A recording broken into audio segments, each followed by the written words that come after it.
আসসালামু আলাইকুম। এরকম একটা ভর্তার রেসিপি যদি টেবিলে থাকে তাহলে আর অন্য কোনো তরকারির দিকে আপনার নজরেই যাবে না।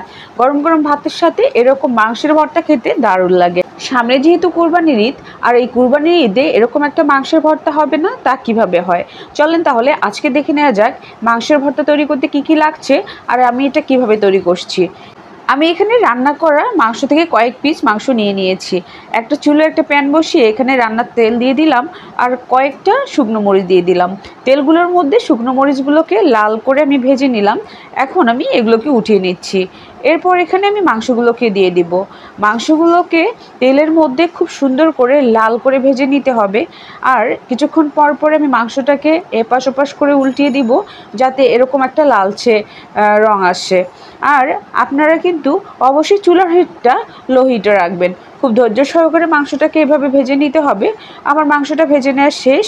এখন আমি মাংসটাকে আর একটু নেড়ে একটু যখন স্পাইসি একটা ভাব আসবে তখন আমি মাংসটাকে তুলে নিব।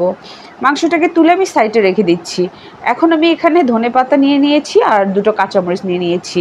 ধনেপাতাগুলোকে এভাবে কুচি কুচি করে কেটে নিব আর কাঁচামরিচগুলোকে এভাবে কুচি কুচি করে কেটে নিব। কাঁচামরিচ কুচি আর ধনেপাতা কুচি যদি মাংসের ভর্তার মধ্যে অ্যাপ্লাই করা যায় তাহলে টেস্টটা আরও অনেক বেশি বেড়ে যায়।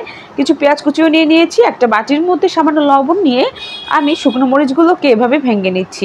আপনারা চাইলে হ্যান্ড গ্লোভস পরে এটা করতে পারেন।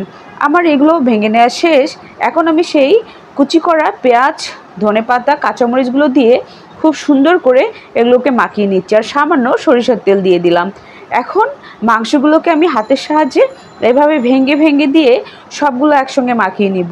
আপনারা চাইলে মাংসগুলোকে ব্লেন্ড করেও নিতে পারেন, তবে হাতের সাহায্যে যেটা ভর্তা করা হয় সেটাই অনেক বেশি মজা হয়। আমার ভর্তাটা রেডি। আর এটা গরম গরম ভাতের সাথে খেতে কিন্তু দারুণ লাগে। যারা এখন অবধি এটা খাননি, এখনই বাসায় বানিয়ে ফেলুন। আর সামনে কুরবানির ঈদে এটা অবশ্যই মিস করবেন না।